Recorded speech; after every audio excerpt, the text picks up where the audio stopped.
All right. All right, and joining us now on the Texas Ranger Baseball Podcast hotline, all the way from, did you say Gatlinburg, Tennessee, is Texas Rangers right-hand pitcher TK Roby, TK, whether he's known by Hey, TK, what's going on, bud? Not much, man. How are you guys? Doing good. You know, there's a Ronnie Millsap song, Smoky Mountain Rain, where he's hitchhiking in the rain, and the semi-truck driver pulls up and says he was going as far as Gatlinburg. So there you go. There you go. That's my Gatlinburg reference right there. Although you should have showed us the view, and it looks real nice. So good for you. It is very nice. Getting away. So you'll get home to Pensacola, be home for the holiday. Yes, sir. Yeah, we left. We got here yesterday. I've been home for probably like 2 weeks, just getting back into like the off-season routine and just getting back into the swing of things. So, all right. Did you need the break? I mean, you've been going at it since what, February?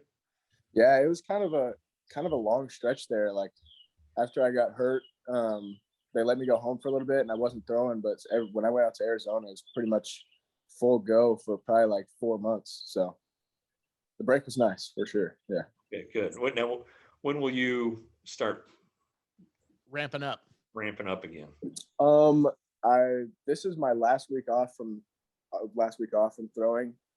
And then I'll start playing light catch next week, and then I'll kind of slowly ramp up to where I'll start having bullpens in probably like mid-January, if I had to guess. Okay. Early January, maybe. All right. Is there a plan for you to get to spring training early, or are you going to report on the normal time? I think I'm going to show up a little bit early, probably mid to late January, if I had to guess. Yeah, that's pretty early. Yeah. That's just to get there and get comfortable before everybody shows up, you know. Yeah. Now you don't have any problems in Florida throwing. I mean, the weather's nice and it's beautiful. And I have even, sometimes we deal with rain, but I have a place that I can throw indoor when it does rain too. Okay. All right. So yeah, people. We just kind of broke down who you are, the third rounder in 2020. Short, weird draft, weird year with COVID and everything, but started pitching well, and then got shut down with a little elbow deal. Kind of talk about that, because I remember talking to you at Instructs about it and how you were kind of like, let's just have surgery, and then the doctors were like, nah, let's give it a minute. Yeah, it was a weird month and a half where it was just a lot of unknown. Obviously like the injury happened in June, like early June. And I woke up the next day after that last start. It didn't feel right. So I knew something was off. And then we got the MRI, I went to see the team doctor, and he was the one that suggested no surgery. And I basically, he gave me the breakdown of all the anatomical structure of what I'm dealing with and all that. And I even after I left, I talked to my agent, talked to my family and all that. And I was the one that said I wanted to do surgery. And that was kind of that for probably a couple of days until we ended up getting a second opinion. And he said the same exact thing as Dr. Meister. And he said, no surgery is probably what we suggest. They really thought that there was a good chance that what did end up happening could happen. I could get through it without surgery. So it was weird. Can you describe the tear? It wasn't like across the ligament; it was through down, right? Well, so the way that Dr. Meister described it to me is that it was a proximal tear. So he tried to describe it like the distal tear is like further down the arm this way, and the proximal tear is up towards the actual bone right there. And he said he couldn't give me there's no way to give an actual number on success rates, but he said that those kind of tears, the ones that I had a better chance of healing on their own than say like a distal tear. Okay.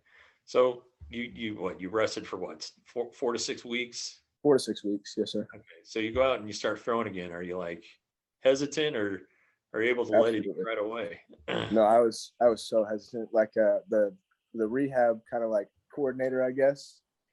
He always had to remind me that if it was gonna break, because if it was gonna break, it was gonna break.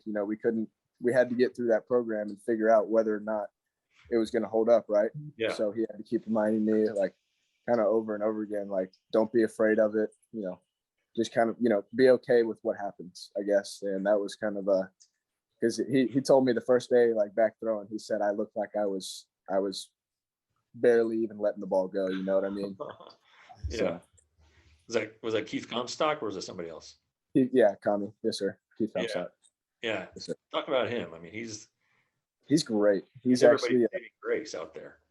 Yeah, he really is. He does a really good job. And I had heard this before I even got into rehab, just talking to like some of the rehab, like Ryan Garcia, and talking to Ricky too, before I even got into rehab, that he does a really good job at like keeping like the hopes. I mean, not the hopes, but like keeping the energy high. Yeah. Because it's really easy to get into rehab and kind of fall into a rut of like, this sucks. I want to leave. I'd rather be doing anything else. But he does a really good job of kind of making sure nobody really gets too far down, I guess, if that makes sense. Sure. Yeah. I'm sure that's more than half the battle. I mean, oh yeah, you're not playing, you're not throwing it more than 75 feet. Yeah. So, it's got to be like, I got to do this for 2 straight weeks, Yeah. or however long it was you're at each level. And I can imagine that would be tedious. But absolutely. So then at what point were like, all right, now I can go. Now it's good. There was really no point throughout it where I was like fully confident. There had been like a couple days where I'd go out there and throw and it felt really good. And then some days I was hanging a little bit because the program was moving fast, but I can't even recall a day until I really started getting into games. That's when it was, because the whole program, it was kind of like a new heavy day, like every week. So like I'd get through one week and all I would be thinking about is getting to that next week and that heavy day and trying to get through that. You know what I mean? So until it was kind of like more consistent, like I was pitching on Fridays every week, and I knew like I had my like the rest of the week to get ready. Until I got to that point, I really wasn't super comfortable with it. But all right. So you made it all the way through instructs, and you told us at TCU that night. Yeah. All's good. Yeah, all's good. All right. As right now, yep. Velocity was there. I mean, at TCU, we were seeing the velocity. Yeah, no doubt. So fastball, curveball, changeup. You got a slider in there? Is that pitching you're working on? Not yet. Not yet. Maybe eventually. Okay, so three pitches. Which ones? I guess everything starts off your fastball, but kind of your curveball is kind of more of a bender, or right? Bigger bender. Yeah. All right. Is that when you got to strike somebody out? Is that the pitch? Yeah, especially. Yeah, when I got like an 0-2 count, 1-2, whatever it is, like I know that I can go to that pitch, especially if it pairs up with the pitch I threw before. I know that that's the pitch to get a hitter out for sure. All somewhere right. Down in the zone, somewhere just right in front of the catcher, he'll swing right through it for sure. Okay. Now before the injury and then in instructs, I mean, your numbers are outstanding. So, how pleased are you with how your stuff plays? I guess I mean you came from high school and you didn't pitch at all hardly in 2020, right. And then you come out and you're facing guys who've done it before. So what how satisfied are you, injury notwithstanding, of the season? I mean, I'd say I'm pretty satisfied. Like obviously, I wish some things went differently, obviously, but with how I was when I was healthy and how I came back at instructs, I'd say the thing I was most pleased with is my ability to kind of, pitch off of my fastball and be able to command the zone with all three of my pitches. So, yeah, that's big. Yeah. That's something the Rangers are preaching too, right? Throw strike. Yeah, absolutely. Especially the pitching coach that I had when I was in down east, Mincy. Yeah, he preached execution. Like if you have average to below average stuff, but your stuff well enough to be able to throw different pitches together and execute them off of each other. I mean, you could make a very, very long career out of that just alone. Sure, absolutely. Yeah, knowing how to pitch. Yeah. You mentioned Benasco and Garcia, who's injured still, unfortunately, but yes, sir. there are a lot of pitching prospects in this system now. I mean, this is as deep as it gets. You know, I've covered the team since '08, and it hasn't been this deep. And you know, T.R. Sullivan, who's covered the team for 32 years, says this is the deepest he can remember it. So what do you see? I mean, I know that guys are at different levels and everything, but still, what do you see when you look at this Rangers pitching depth? I see a lot of competitors. Like just talking about Ricky, like, you know, I was able to learn a lot from Ricky this like stretch of instructs and rehab when I was there with him. And I mean, as far as like competitiveness goes, like that guy he gets after it, you know what I mean? And even when he doesn't have it, like he still has the mindset to where he's going to beat the guy in the box. And I think that kind of just, everybody has that, and you have to. So obviously, you know, you want that, but I see a lot of competitors, and I see some guys, like different pitchers too. Like Ryan Garcia is not the same pitcher that Ricky Vanasco is, you know, like Ricky's a power pitcher, you know, he may not execute all the time, but that's where Ryan maybe has over him. So I see a lot of different pitchers, which is really exciting, really exciting. And you know, I guess you spent some time in Arizona with Owen White and down east, both. Yeah. For a brief time. Yeah. yeah, 4 innings, but you know, he's another one. It's probably, I don't know, it's probably 12 or 15 deep. That's crazy. It really is. It's cool to see. It's really cool to see. Also kind of, you know, at one point we're all probably going to be battling each other for jobs. So, you know, it's cool to know them as people, as we're going to go up, you know, the ranks and all that, but it's definitely I don't know. It's tough to put some words into it. Well, but I mean, internal competition's a good thing, right? It's great. I mean, Absolutely, yeah. Looking over at a guy, you don't want him to stink. You want him to push you. Yeah. Or you want to beat him at his best. So Justin Foskey talked about that when we had him on. He, you know, because he and Duran play the same position. He's like, I love it. He wouldn't have it any other way. It seems like. Yeah. So. Being able to like my first outing, I didn't pitch on the same day as Ricky, but everyone in the instructs, I pitched like right after Ricky. So it was kind of cool. Like just you were talking about, like just having the ability to compete inside of the organization, especially with somebody that's, you know, the organization loves, like Ricky, and he had a really good year in 2019. And, you know, obviously coming out of rehab, he's not himself right now, but every time that we were on the bus ride together or anything like that, like it was always competitive. Like I'd sit there and I'd challenge Ricky. Every time we played catch, I'd challenge him to a game, like of how many times we can hit each other in the chest, or if we were throwing sides on the same day. Like we threw a side together at Dallas Baptist when we were in Texas, and the night before we were playing catch in the hotel parking lot. And I was like, let's have a little competition tomorrow. Like who can execute the most pitches? You know what I mean? So it's fun. It really is, and that's important. Absolutely. John, what do you got for our man here? Yeah, I always have the more fun stuff. First of all, I got to ask, the name Tekoa, is that a family name? What is that? What's that from? Yeah, I get this question a lot. I wish it was more interesting. But so I was born actually in Hendersonville, North Carolina.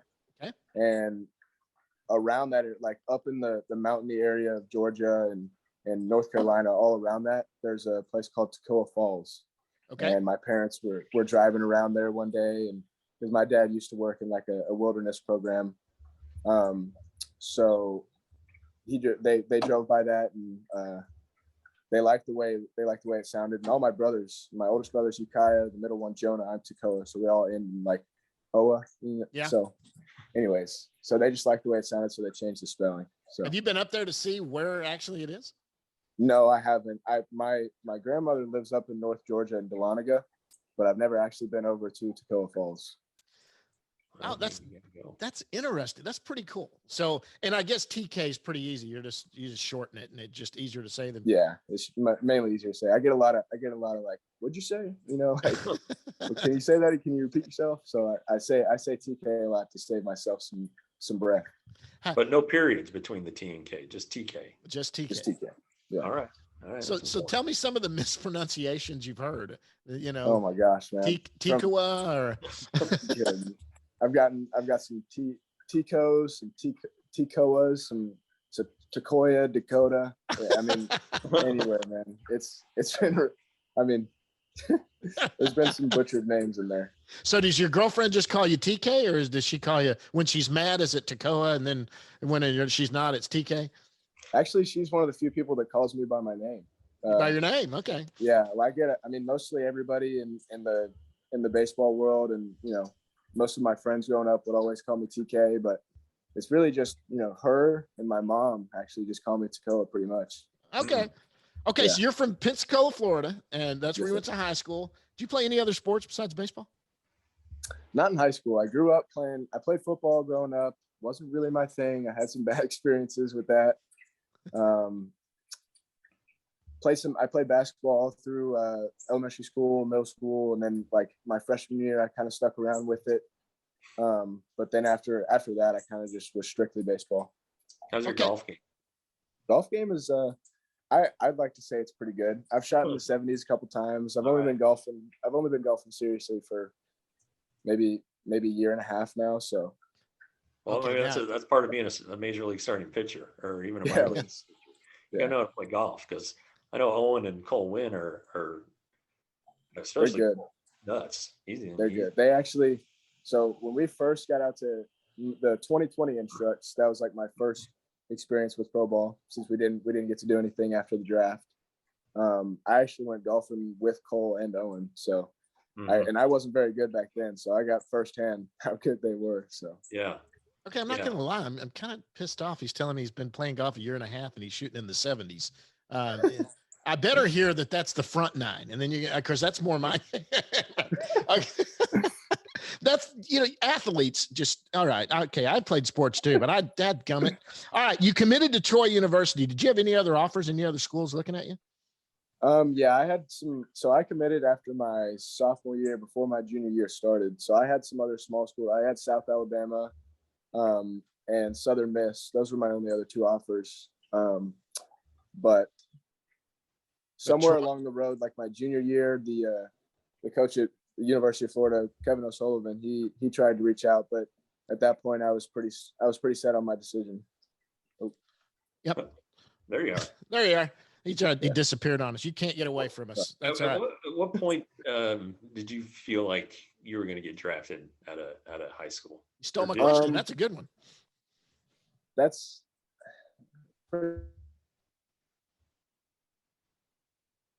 you all right? I'm good. And then we had some draft prospects. You guys hear me? Okay. Start your answer over. Start your answer over. Okay. So that's a good. I said that's a good question. Like, I didn't really have. Well, I don't know. My junior year, I had a really good junior year. In high school baseball, we had some like draft prospects in that area. Brandon Sproat and Trey LaFleur and some other really good baseball players. So there were some scouts around to see them. And that was kind of, I think, when I kind of put myself out there as maybe a future draft prospect, pitching against them and doing well. And then that summer I had the PG National and the East Coast Pro and fished really well there and kind of made a name for myself. And then that winter of my senior year, I met with all those scouts, and that's pretty normal. Like, a lot of people do that. And then as we got closer to the draft, I had a lot of scouts at my games, or the one game that I had. Yeah. Before you shut it down. Yeah. Yeah. But so kind of around that time, I thought it was kind of a possibility. And then really not until like a couple of weeks before the draft, when we sat down with my agent and kind of talked through it based on what he's heard and all that, was it really that I thought I had a chance. So. Well, I mean, the Rangers drafted Brandon Sproat. He just went to Florida. So I mean, they must have seen you. I mean, somebody saw you, because I think the Rangers took him in the 7th round. And they did. They were paying him a lot of money. They actually, me and him faced off against each other my junior year, his senior year, and I fared a little bit better than him. Let's put it like that. That's fair. Brad. Yeah, I pitched a little bit, whatever. But yeah, I think that was a game, because that was pretty late in the year, so I'm sure there was a lot of scouts there. I didn't really notice at the time, but Yeah. We had some good battles. So who was the scout there for Texas that you dealt with? Brian Morrison. Right? My scout was Brian Morrison. Okay, all right. Bam. So yeah. Yeah. But he's not with it. He doesn't have the Panhandle anymore. He's with he's just strictly like Alabama, Mississippi, Okay. maybe parts of Louisiana. I'm not sure, but I was just last year he had the Panhandle. Did you also, you also face off against JoJo Blackman, correct? Yeah, I Rangers didn't 11th actually. round draft pick this year. Yeah, yes, sir. We had some good battles in high school. He actually beat me more than I beat him, if I believe correctly. If I remember correctly. He was like a great football player. Oh my goodness, man, he was something else on the football field. And he went to Escambia, which is yes, where sir. Smith went to high school. Yes, sir. Yeah. So I mean, it's a lot of talent in one little. I know Pensacola is not small. I've been there a couple of times myself. I was there over the summer. I mean, it's. Oh, okay, cool. It's yeah, that's pretty neat that a city like that isn't, like Galveston. John Moore, Galveston used to be known for producing NFL players left and right. And yeah. Pensacola can just produce these baseball and football, and I'm probably don't know a basketball player or two, but just kind of cool how that happens. Yeah, for sure. Oh yeah. Well, let me ask you this now. Now most guys that are the best pitchers on their team are pretty much good athletes. Did you hit? Did you play in the field at all? I did actually. Not a lot of people believe me, but you can ask JoJo. He'll vouch for me. I was our three. Well, my freshman and sophomore year, I was kind of small, but I could still hit, so I wasn't really at the top of the lineup. But when my junior year and senior year, I was in the 3-hole, and my junior year, if I remember correctly, and I don't mind bragging on hitting because I don't even do it anymore, but I think I hit like 384, 3 bombs, somewhere around like the mid-20s in the RBIs. So I hit well that year. What did you play? You were like first base or outfield? No, I played center field. Wow, that's athletic there. Yeah, I played center because I'm not the fastest. I'm not the fastest by any means, but I was able to read balls well, and obviously, I could throw guys out if I needed to. How many bombs did you hit? Did you say? I only hit 3 in my junior year, but the leader on our team that year only had 4. So, any of them just shots? I mean, did you hit any 500-foot bombs? Did you go huff on them? My first home run actually was, but I've never been a power hitter, so even though I absolutely crushed it, I still ran hard out of the box. So I didn't really get to enjoy it much. Well, I mean, okay, that's pretty interesting. Okay, so I usually play a game with the hitters called the home run game, talking about your first home run you ever hit and all of that. But since you're not a hitter, well, you are. You probably don't have near as many home runs as those guys who end up doing it all through the minor leagues, high school, all of that. So I'm going to go into a little different thing. I'm just going to go with you. Talk about your favorite food. What's your favorite food? That's really tough. I love food. Me too. You can't tell, but I love it a lot. Sushi's probably my go-to. Like if there's a night where we're eating out or something, I'd say sushi or pasta. Sushi or pasta. Okay. Like if I'm going out to get food and then I'm willing, like I'll go to Hibachi and I'll get some sushi and maybe some fried rice. But if like somebody's cooking at home or if I'm cooking, my go-to is probably pasta.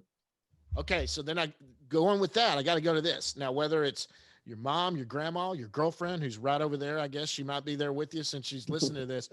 Home cooked meals. What is the home cooked meal that is it's your birthday and they're going to make your favorite meal? Who does it and what is it?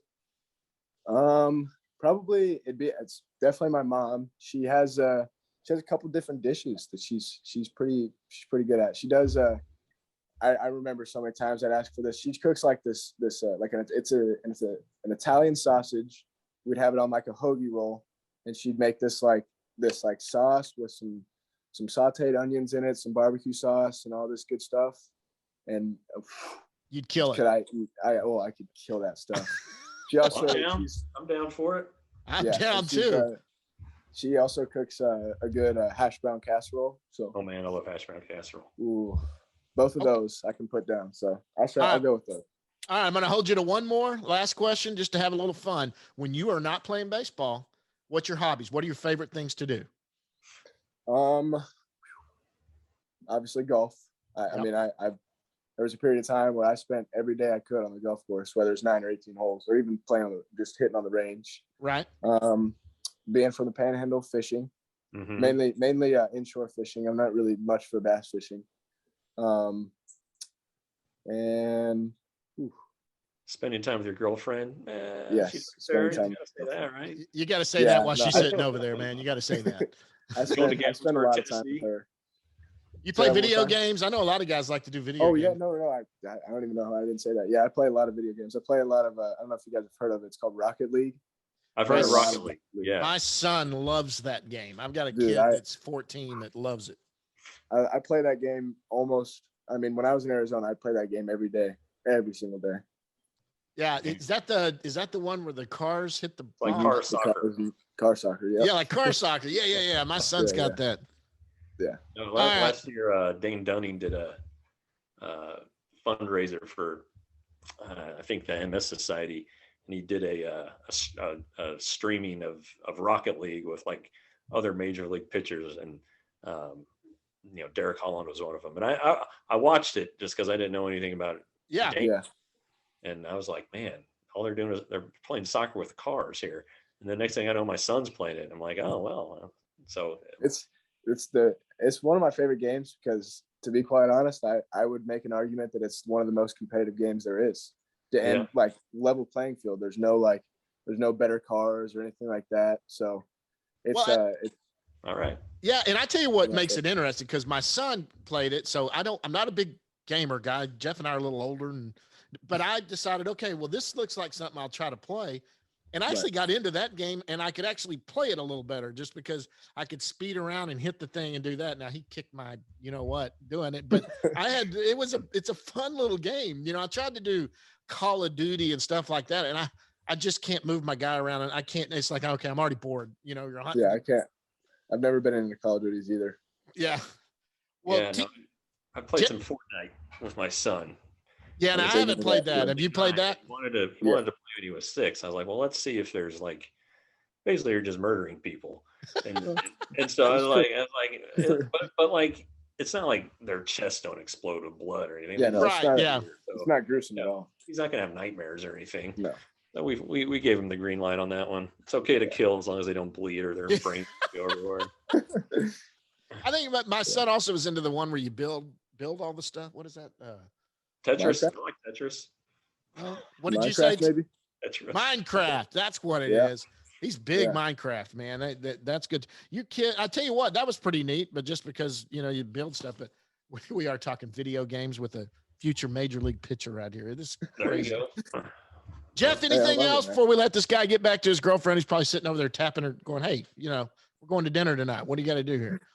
Yeah, no, go get on with yourself. If I'd known you were on vacation, I wouldn't have asked you. Shoot, appreciate it. No, man, I don't mind at all. We're going to be here all week. So I didn't mind taking the time. So cool. We'll tell her thanks too.